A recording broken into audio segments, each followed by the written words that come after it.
Vocês estão vendo, meninos? Boa tarde. Dá para ver. Deixa eu tirar aqui esse negócio.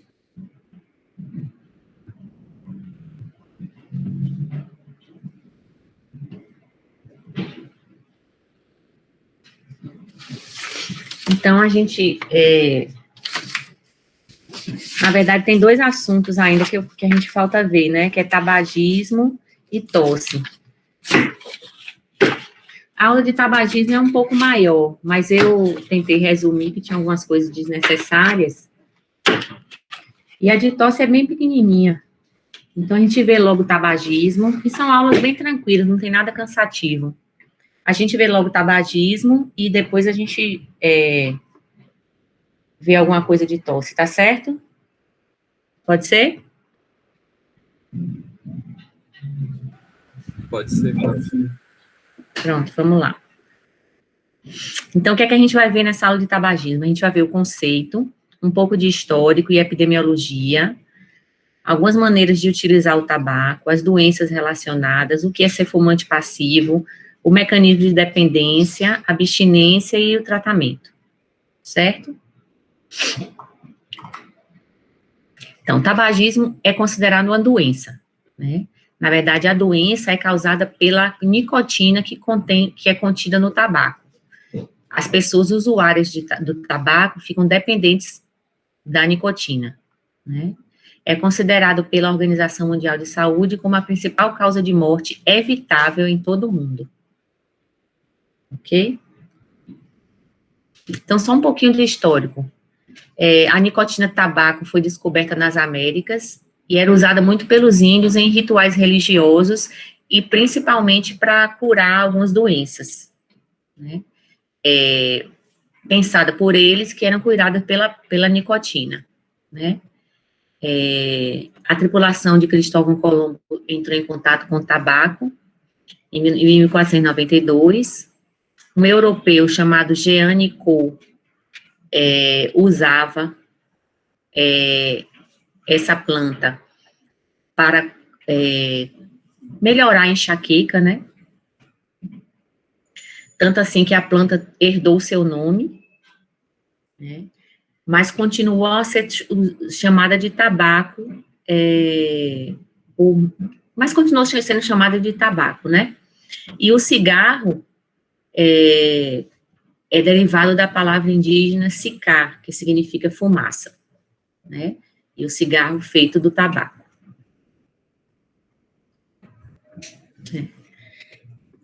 A gente tem muitas formas de utilizar o tabaco, né? Ele pode ser fumado ou inalado, ele pode ser aspirado, ele pode ser mascado, e aí absorvido pela mucosa oral. É importante saber que todos esses tipos de tabaco contêm nicotina e causam dependência. Não tem nenhum tipo de forma de utilização de tabaco que não cause dependência, que não tenha nicotina. Certo? Então, vamos ver esses modos de utilizar o tabaco. É o cigarro industrializado, né, que, por incrível que pareça, tem concentração de nicotina menores do que as outras formas de tabaco. Em contraponto, contém muita amônia, o cigarro industrializado, né? O que a amônia faz? Mesmo com pouca concentração de nicotina, a amônia faz com que a nicotina se espalhe muito mais rapidamente pelo corpo. O narguilé, depois vocês vão ver a foto, eu acho que eu tenho aqui a foto, aqui. Esse dispositivo aqui, que você bota tabaco, carvão, você bota outras misturas, tipo menta, para dar sabor às tragadas, né? Esse narguilé aqui contém muito mais concentração de nicotina do que um cigarro, né?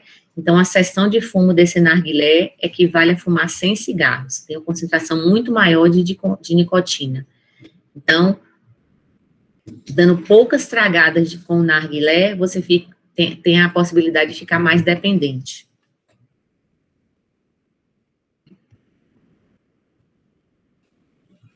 Outra forma de usar o tabaco é o cachimbo, que é tão prejudicial quanto o cigarro, né? Outra forma é o charuto, que é pior do que o cigarro porque não tem filtro, né? E o charuto, a forma, como são folhas inteiras de tabaco, a nicotina está de uma forma que é absorvida pela mucosa da boca. Então, por isso que a gente ouve falar, e alguém já pode ter visto alguém, fumador de charuto com câncer de boca, de mucosa oral, né? Porque dessa forma, o tabaco usado dessa forma, a nicotina é absorvida pela mucosa da boca.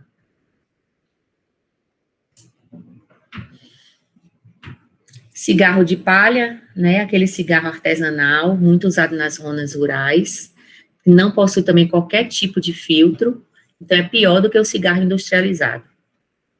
Porque o cigarro industrializado, pelo menos, a corrente primária, que é a que o fumante inala, ela é protegida com um pouco de filtro, né? O fumo de corda é aquele que a gente chama fumo de rolo, que as pessoas pegam um pedaço e mascam os pedaços.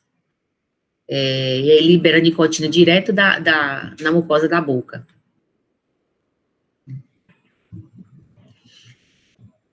A folha de tabaco também é usada dessa forma, colocada diretamente na boca. Aí a pessoa masca, e quando vem aquele gosto amargo da nicotina, aí guarda entre o dente, entre a mucosa da bochecha e a gengiva. E aí depois começa a mascar, quando passa o gosto amargo, começa a mascar novamente. E aí vem o risco também, além de câncer de pulmão e de vias aéreas, vem o câncer também local, né, de mucosa bucal. Então, o cigarro possui mais de 4.000 substâncias químicas, e mais de 50 delas são comprovadamente cancerígenas. Aí são exemplos de algumas substâncias cancerígenas, né? Ninguém vai decorar isso. Aqui mais exemplos de substância do cigarro, contidas no cigarro. Quem estuda muito tabagismo e que sabe do histórico das indústrias de tabaco para vencer os obstáculos impostos pelo governo para o uso do tabaco, sabe da história da amônia no cigarro, né? Que ela foi aumentada a sua concentração no cigarro para que a nicotina, mesmo em pouca quantidade, ela fosse liberada mais facilmente no organismo.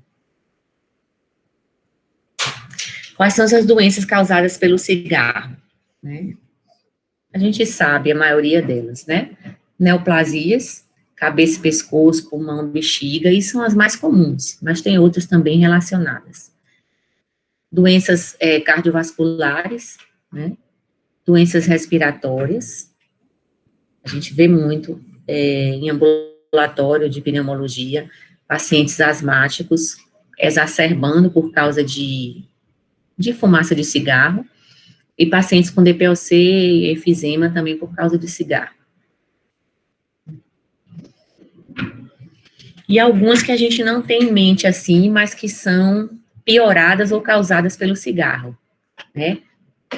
Piora de rinite pelo cigarro, o cigarro contribui, não é a causa principal de impotência sexual, dificulta a consolidação de fraturas, é um fator para catarata e etc. Professora, uma pergunta.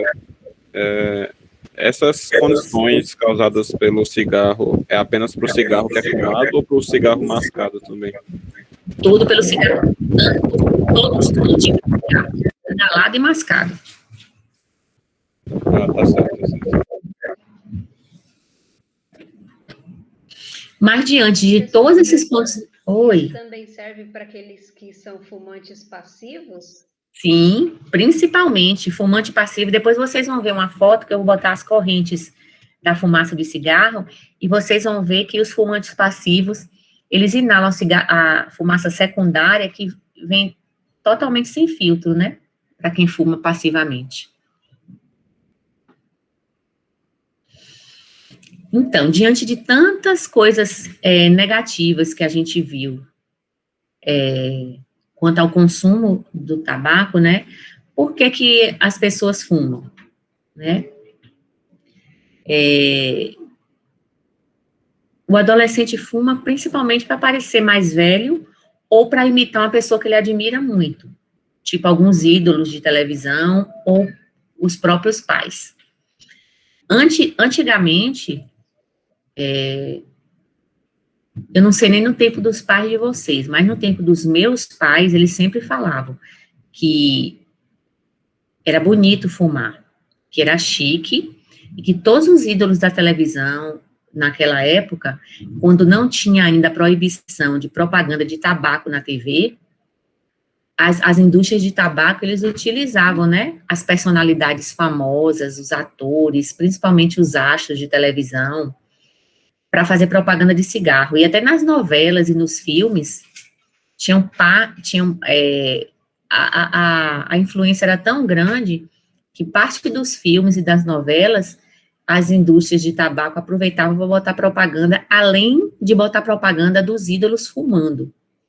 Então, para essas pessoas, o que estava na cabeça deles era que fumar era chique, né? Estava inserido na sociedade. Hoje a gente não vê mais isso, porque está proibido porque hoje está proibido completamente a propaganda de cigarro na televisão, né? Você vê que até nas novelas e filmes, inclusive filmes americanos, pouco passa, a não ser filmes e novelas mais antigas, que a gente vê as pessoas fumando, né? Hoje em dia, a gente tem impostos muito altos em cima do valor do cigarro, que isso foi o governo que fez para realmente impedir que as pessoas tivessem poder aquisitivo suficiente para comprar essa droga, entendeu? Mas mesmo assim tem gente que deixa de comprar comida e compra cigarro.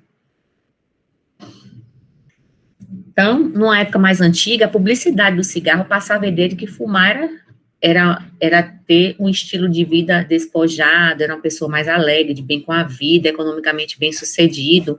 Até o esporte era associado, eles usavam até o esporte para fazer propaganda, né, de cigarro. Principalmente Fórmula 1.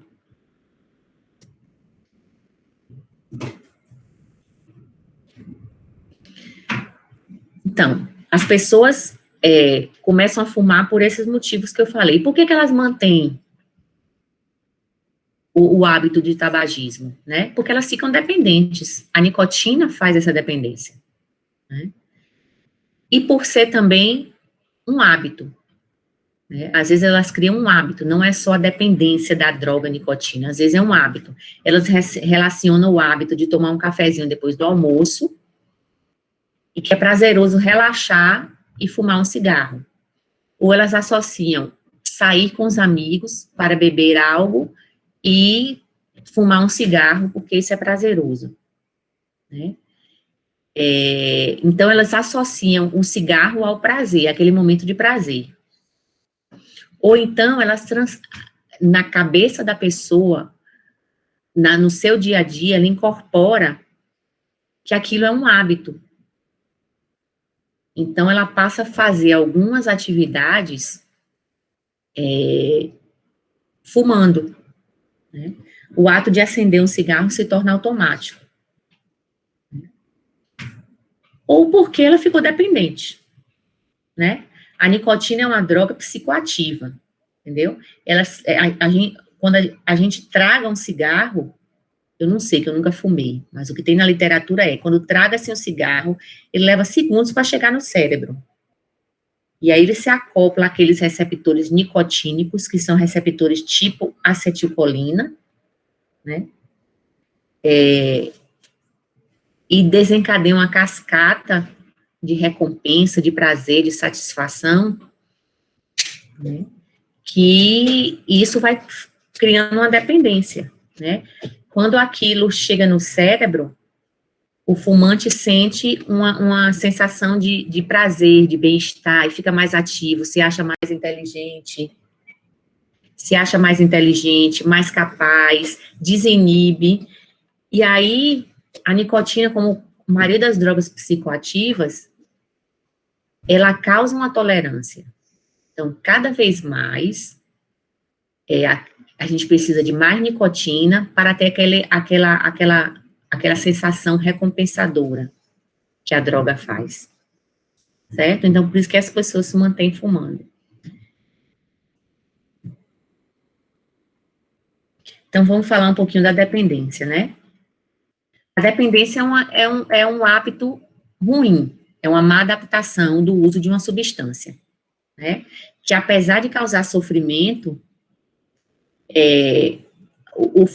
quem é dependente se torna refém do uso daquela substância por pelo menos 12 meses por causa de um dos seguintes critérios: ou tolerância, ou desencadeia a síndrome de abstinência, ou tem um desejo persistente, certo? Tolerabilidade a gente acabou de falar, né? Como qualquer substância psicoativa, o corpo requer mais e mais quantidade da substância para causar aquele mesmo efeito prazeroso. Então, a gente fuma 2, 3 cigarros por dia. Daqui a um tempo, 2 a 3 cigarros não causa mesmo aquela sensação boa de prazer que 3 cigarros causavam antes. A gente precisa de mais. Certo? Então, a gente vai ficando tolerante e cada vez mais fumando mais. Né?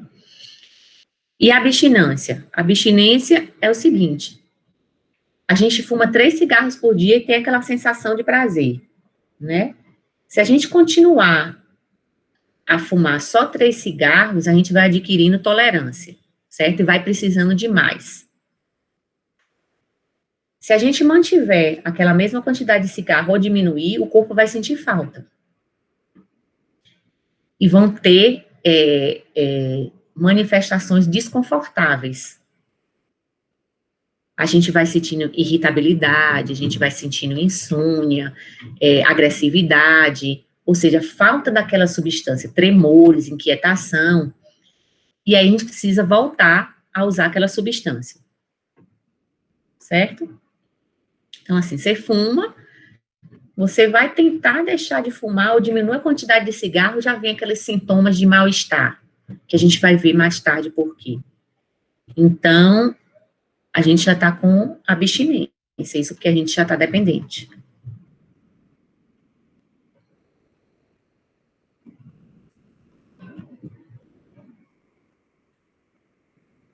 E o desejo persistente, né? Muitas pessoas querem deixar de fumar e não conseguem, né? Muitas pessoas sabem que aquilo é prejudicial, mas gastam um tempo horrível para conseguir a substância, ou então gastam o dinheiro que não tem para adquirir a substância, principalmente não só pela dependência, mas para diminuir os efeitos colaterais da abstinência e para também usar o tabagismo associado àquele hábito, né? Em algumas atividades sociais, ou depois de um café, ou depois do jantar, está habituado a fumar e mantém o desejo por hábito. E a pessoa passa a gastar muito tempo da sua vida deixando atividades de lado, principalmente atividades sociais, recreativas, para usar aquela substância. E não se engane, apesar do indivíduo saber que aquela substância é prejudicial, né, mas ele não consegue se livrar por vários fatores sociais. Às vezes ele convive numa sociedade que várias pessoas fumam, Então, já é difícil largar o vício por causa da dependência. E você presencia ao seu redor várias pessoas fumando, fica mais difícil ainda, né? Às vezes tem aquele hábito, né? Uma atividade estressante, você se dá o direito de ter uma recompensa de fumar um cigarro para ter um momento de prazer, né? Então, tudo isso desencadeia um desejo persistente de continuar usando a substância, apesar dela, de ter consciência de que usá-la não, por exemplo, não faz bem à saúde. Mas a principal, depois que a pessoa começa a fumar alguns cigarros, o principal motivo que a leva a persistir são os efeitos colaterais da abstinência, né, que a gente já falou. Ansiedade, tontura, dor de cabeça, insônia, aumento do apetite ocorre, de fato, irritabilidade, agressividade, né, dificuldade de concentração, não se acha capaz de exercer algumas atividades quando está sem estar sob efeito da nicotina.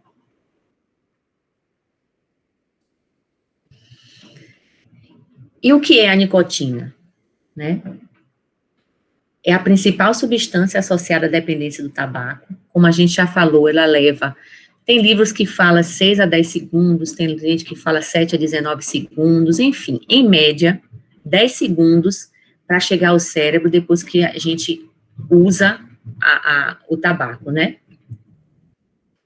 No cigarro, ela está na forma ácida, então ela absorve somente nos alvéolos. A gente traz, quando ela chega nos alvéolos, ela é distribuída. Como a gente falou, no charuto e no cachimbo, ela consegue ser absorvida pela mucosa oral, aí causa prejuízo também local. Como é que se dá a dependência? Como é que ocorre? Então, ela chega no cérebro, né, e a ação da nicotina se dá em alguns núcleos e receptores contidos no mesencéfalo, hipotálamo e córtex cerebral, né? A gente chama a composição desses núcleos, né, que estão no mesencéfalo, hipotálamo e córtex pré-frontal, no circuito da recompensa, né?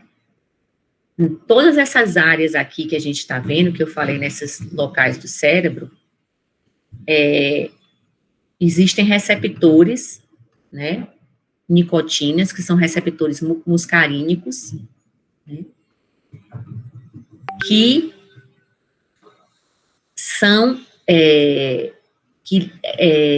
ativados pela nicotina, liberam vários neurotransmissores, que são relacionados a uma sensação de prazer, né, uma sensação de maior capacidade, de maior atividade, uma sensação de maior poder, né? E aí o indivíduo se sente recompensado com aquela sensação, se sente bem, então ele quer provar aquilo de novo sempre e sempre, né? Os neurotransmissores envolvidos são esses aqui, norepinefrina, serotonina e dopamina, sendo dopamina o principal neurotransmissor envolvido nesse circuito de recompensa. Certo?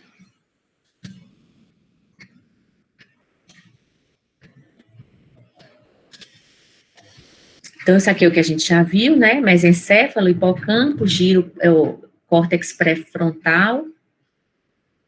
Isso tudo é um circuito que a gente chama de via mesocorticolímbica, né? E o principal neurotransmissor envolvido nessa via é a dopamina, como a gente já falou, né?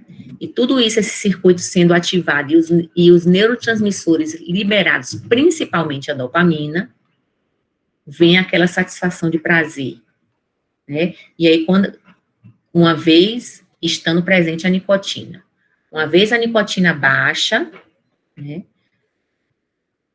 a pessoa quer sentir aquela sensação mais vezes, né? Porque acontece algumas situações no dia a dia que ele acha que merece essa recompensa, e aí ele fuma de novo para sentir essa sensação de prazer novamente. Ou porque ele desenvolve sintomas de abstinência, que a gente já falou. Aqui é só para listar para vocês todos os neurotransmissores que são liberados por ação da nicotina, né?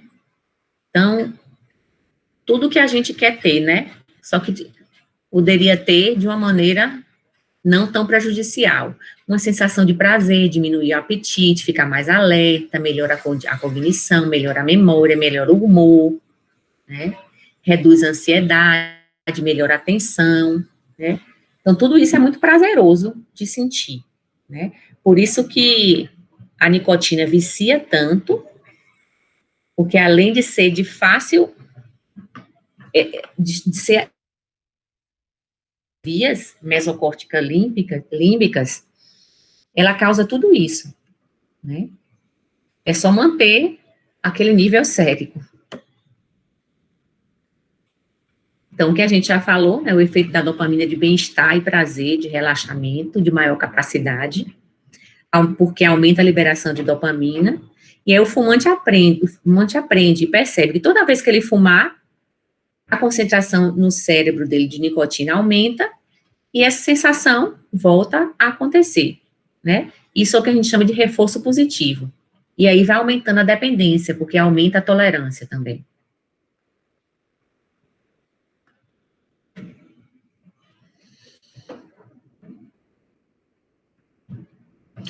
E agora vamos falar um pouquinho de tabagismo passivo. Tabagismo passivo, né, é a inalação de fumaça de derivados de tabaco, todas aquelas formas de fumar que a gente já viu, né, por indivíduos que não fumam, mas que convivem com fumantes em ambiente, respirando as mesmas substâncias tóxicas que o fumante inala, né, só que com um porém. Deixa eu botar aqui. O fumante passivo, ele não pega essa corrente primária, ele pega essa corrente secundária e terciária, que não tem filtro. Deixa eu voltar aqui.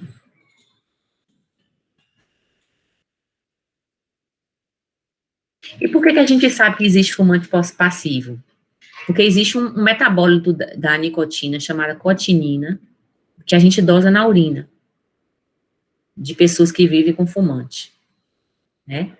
E se comprovou isso numa pesquisa, que mostrou a concentração dessa cotinina em garçons que trabalhavam em restaurante, no fim da jornada de trabalho de garçons, quando não existia aquela lei de proibição de fumar em local fechado, né, e público.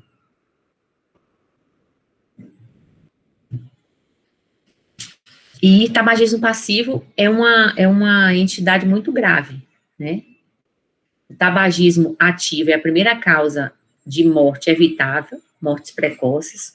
O alcoolismo é a segunda e o tabagismo é a terceira, né? As correntes do fumo a gente já falou, né? O fumante fica mais com a corrente primária ou principal, que é da tragada do cigarro. Pela ponta do cigarro sai a corrente secundária, e quando o fumante exala, sai a corrente terciária. E aí o fumante passivo fica com a corrente secundária e terciária de fumaça do cigarro, que são as piores, né? Com menos proteção. E aí, só para mostrar que o tabagismo passivo aumenta o risco daquelas doenças, do mesmo jeito, em fumante passivo, do mesmo jeito que no fumante ativo, não?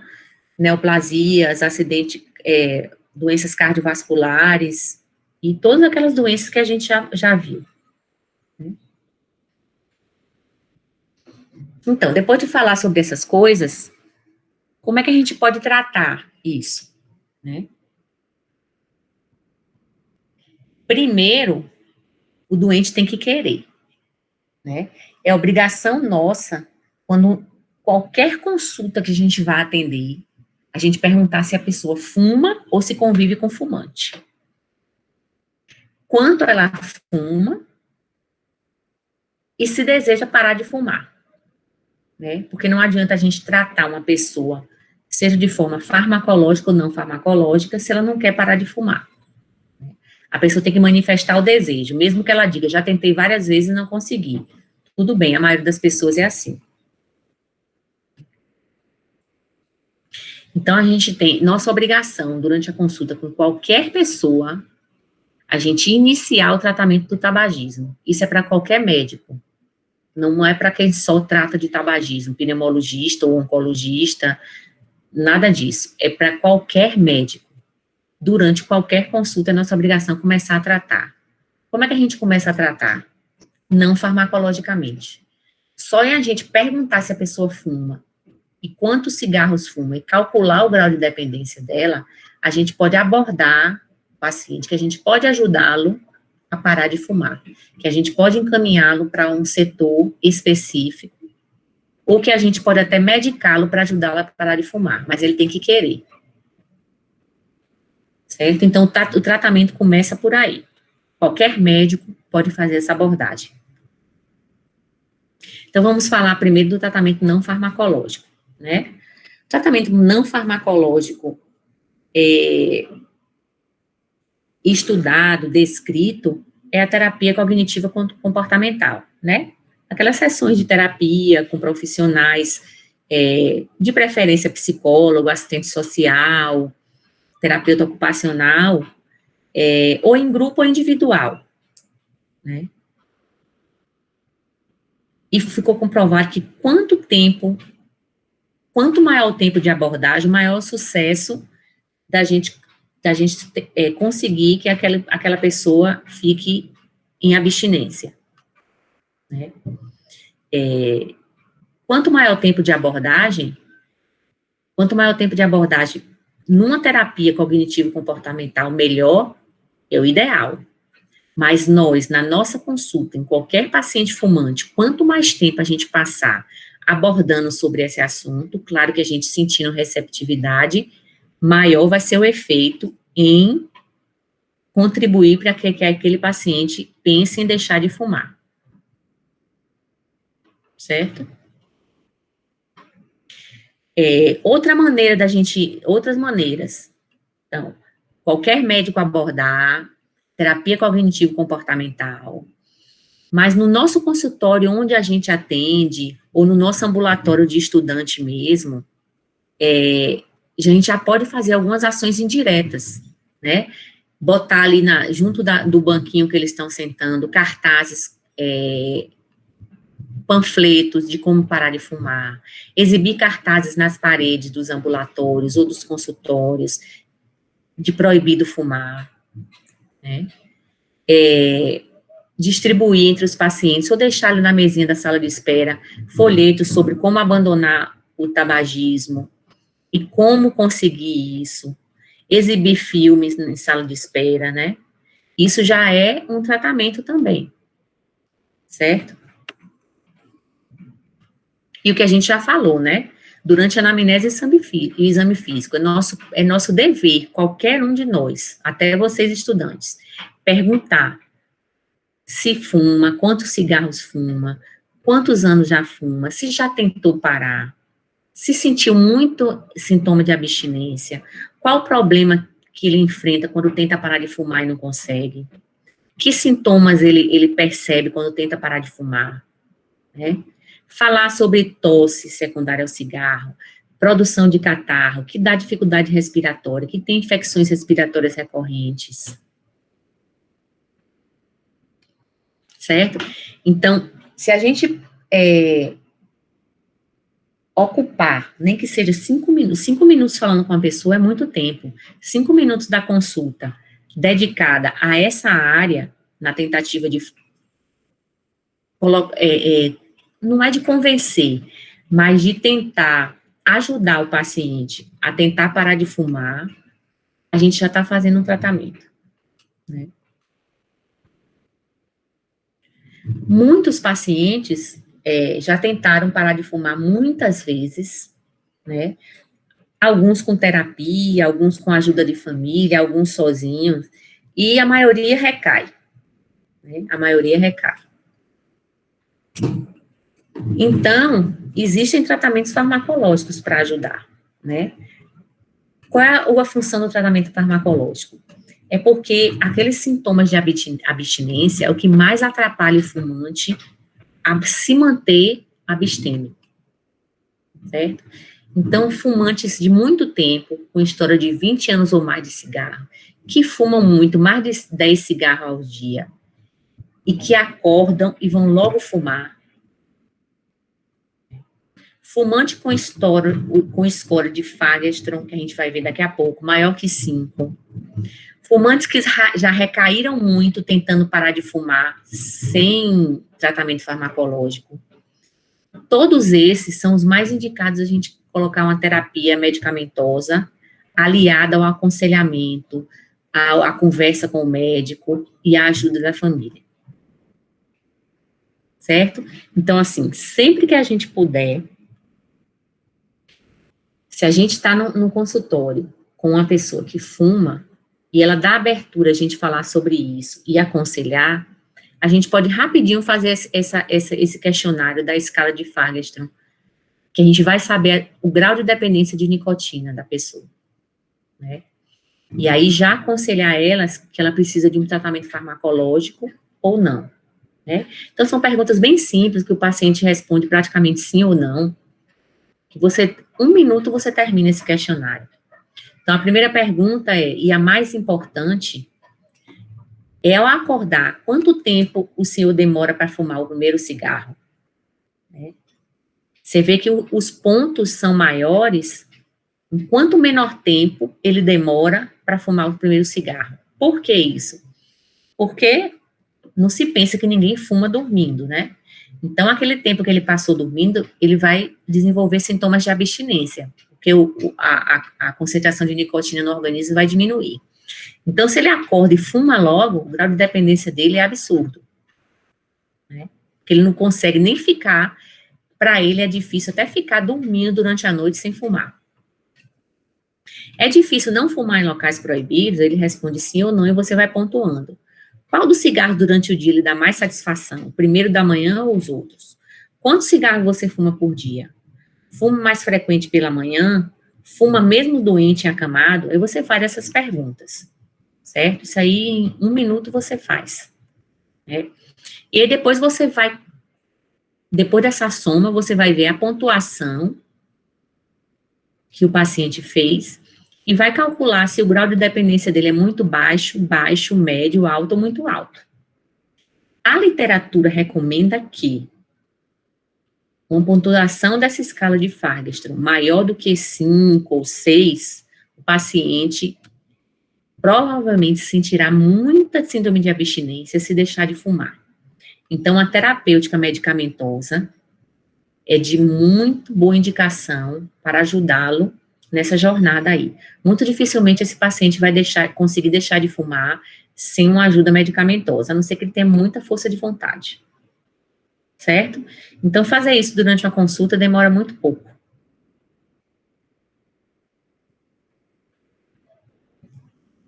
O que é que a gente tem de tratamento farmacológico? Tem a terapia de reposição da nicotina, né, que pode ser usada de forma isolada ou associada.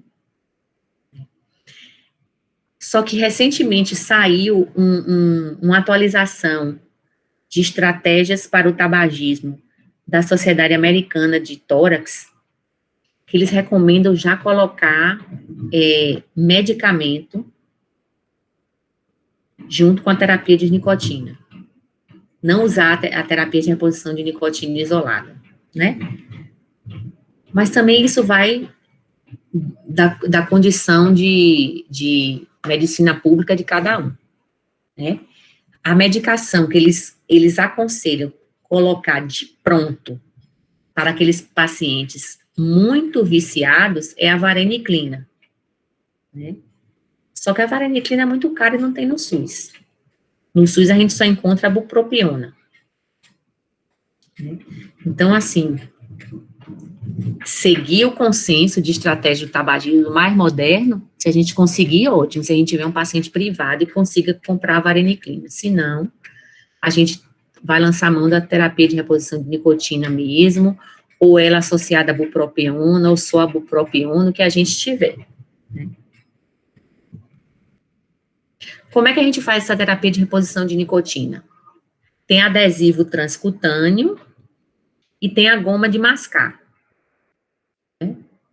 O adesivo tem essas quantidades de miligramas de nicotina, a gente coloca na pele e ela libera nicotina lentamente e constantemente durante 24 horas. Tem poucos efeitos adversos, só locais mesmo, né? Pode dar um pouco de insônia e pesadelo, eu acho que isso deve ser muito pouco, porque a liberação de nicotina dela é mais constante do que com o fumo normal, que tem aqueles picos de liberação de nicotina. O fumante não pode fumar enquanto está usando o adesivo, né? Porque o objetivo é a gente colocar um adesivo com a concentração de nicotina maior de início e com o passar do tempo de abstinência ir diminuindo essa concentração de nicotina, né? E que ela seja liberada de uma maneira constante, não em picos, para dar aquele prazer momentâneo. Então, se a pessoa fumar durante a reposição, toda esse nosso esforço é em vão, né? E aqui que eu já falei, em começar em concentração mais alta, né? E a duração do tratamento preconizada é de 12 semanas, 3 meses. Mas esse consenso da Sociedade de Tórax já preconiza que a gente pode prolongar, né, esse tratamento, essa reposição por mais tempo e que mostrou ter mais sucesso. A goma de mascar também a gente pode usar, junto com o adesivo, pode ser usado. A concentração é mais baixa do adesivo, né? É mais baixa do que encontrado com adesivo. E aí você orienta o paciente a mastigar, até que ele sinta um gosto amargo da nicotina ou formigamento na boca. Aí, nesse momento, ele guarda a goma na boca mesmo, para de mastigar, e acomoda a goma entre a gengiva e a bochecha. Quando o gosto amargo e o formigamento passar, ele volta a mastigar, até sentir o mesmo efeito de boca amarga e dormência, guarda novamente, né? E aí, com a mesma goma, ele pode repetir esse procedimento por até 30 minutos, né? O doente pode ficar dependente e ser difícil tirar a reposição de nicotina? Pode, né? Por isso que a gente pode prolongar por mais tempo e ir tirando mais devagar.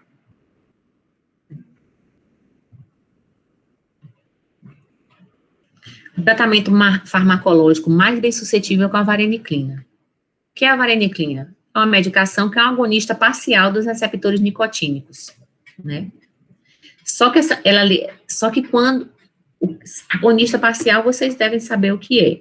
Eles agem do mesmo modo que a nicotina, no receptor nicotínico, só que de uma maneira, ele libera receptores em uma quantidade menor, porque não é um agonista parcial, né?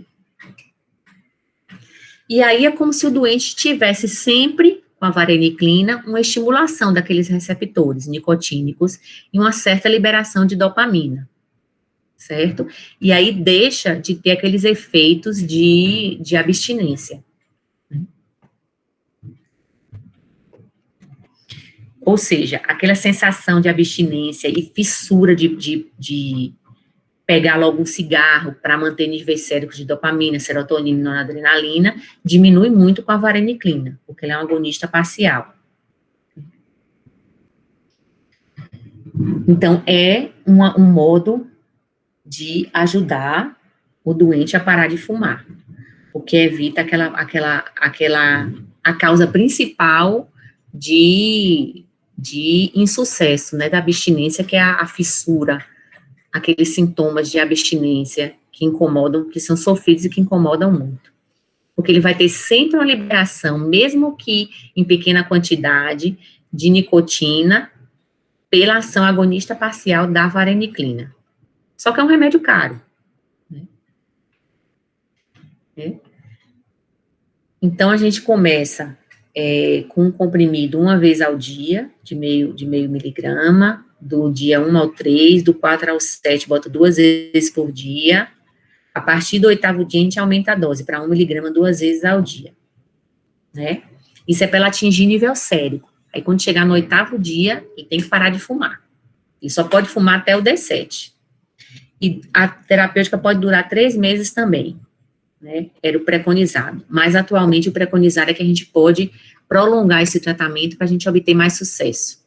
Né? Às vezes, 3 meses para deixar de fumar, mesmo o tratamento farmacológico, é muito difícil. Né? Outro medicamento que foi muito usado, mas com a comprovação científica é muito escassa, né, é a bupropiona, que é um medicamento antidepressivo. E aí, um estudo observacional constatou que pessoas que faziam uso dessa medicação, geralmente pessoas viciadas no tabaco, são pessoas com problemas emocionais também. Então, muitos depressivos usavam a bupropiona para tratar sua depressão e diminuiu muito sua vontade de fumar.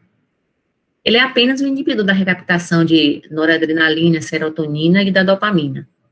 Tipo sertralina, duloxetina, né? Mas parece que ele age mais na inibição da recaptação de dopamina, principalmente. Então, por isso que ele diminui muito essa vontade de fumar, né? E a gente já viu que a dopamina é um componente da via de recompensa.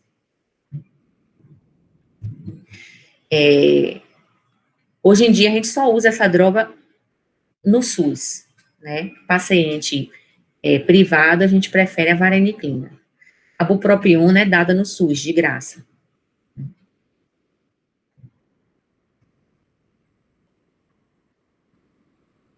E aí, daquela mesma forma, né? A gente começa a dar para o paciente, ele é permitido a fumar até uns 8 dias, para o remédio alcançar seu nível sérico, e depois não pode mais fumar. E aí a gente pode prolongar o tratamento por mais de 12 semanas, como é preconizado hoje. Certo? Então, a gente viu que o tratamento do tabagismo começa na sala do médico, né, com a abordagem, durante uns 5 minutos de consulta, com qualquer paciente fumante e qualquer médico. Começa já na sala de espera, né, e depois com a abordagem com o médico. Se o paciente tiver disponibilidade de participar de grupos de tratamento ou tratamento individual, com terapeuta ocupacional, psicólogo, assistente social, ótimo, né?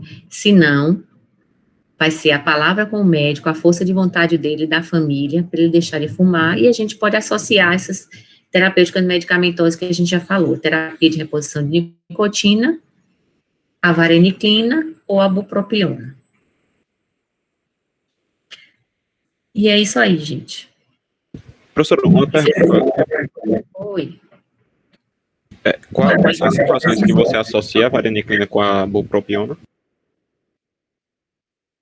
Olha, hoje jamais não, né? Mas antes, o que acontecia? O paciente já usava bupropiona por ser um antidepressivo, e aí decidia parar de fumar. Aí a gente podia associar, mas hoje em dia a gente nem usa mais essa associação. Hoje em dia a medicação de eleição é a vareniclina mesmo. Tá certo, valeu, professor. Professora, Estou ouvindo. Para os casos assim de fumante passivo, né? A máscara comum hoje que a gente está usando aí, de tecido mesmo, ela é o suficiente para barrar essa corrente secundária e terciária? Eu não sei lhe dizer isso, posso procurar saber. É uma boa pergunta, viu? Vou procurar saber se a gente se protege, né, com a máscara. Possivelmente não, mas eu não tenho certeza. Eu vou procurar saber e te falo. Eu mando uma mensagem para vocês. Vou ver até se a professora Camila sabe isso. Obrigada. Como ela deve tratar mais fumante, a gente vê, viu? Tá certo, obrigada.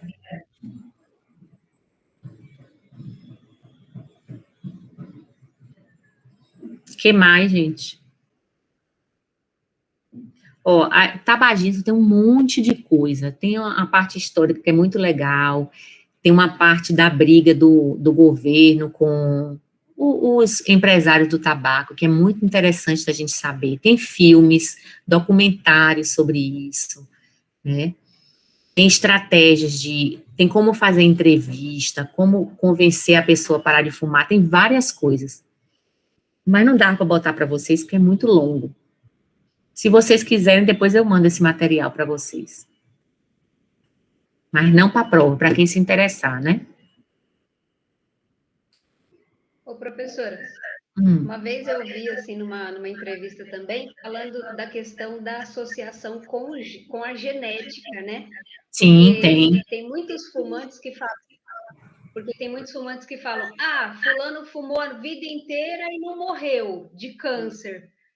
Por que eu tenho que parar de fumar? Então, tipo, eles fazem essa associação. E aí eu vi falando que tem muito essa questão da gene, né? Do gene da pessoa inteira ou não, desencadear ou não as doenças também, né? Tem a interação genética, tanto de desencadear a doença, quanto da predisposição da pessoa se tornar mais dependente, entendeu? Tem muito estudo nisso.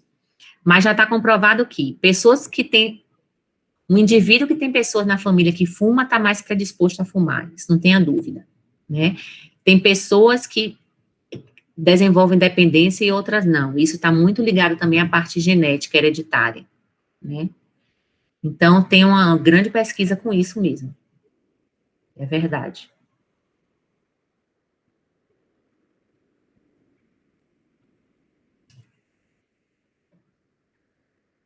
Mais dúvidas?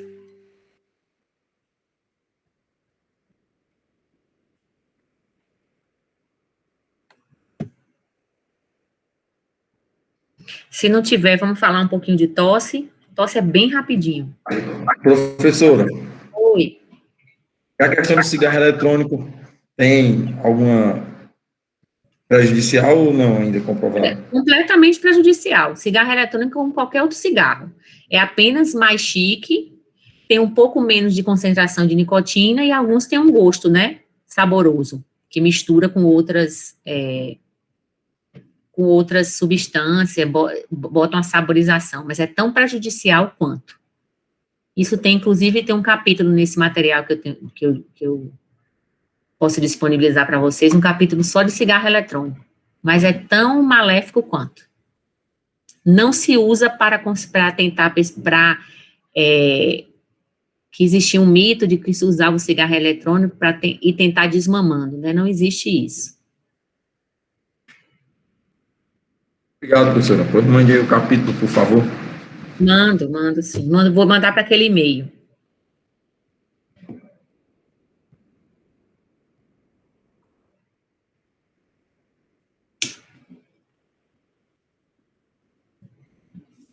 Então, vou botar aqui a aulinha de tosse, viu? Que é bem rapidinha.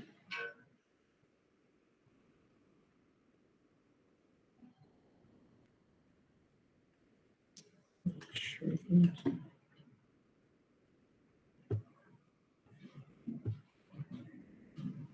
Professor, quando a senhora for manda a parte de câncer de pulmão também, por favor. Eu não mandei, não? Já mandei. Não, a senhora mandou no e-mail da gente? Mandou. Eu pedi para ela mandar. Ah, mandou. Ah, então beleza, obrigado. Medicina 27, né? É isso.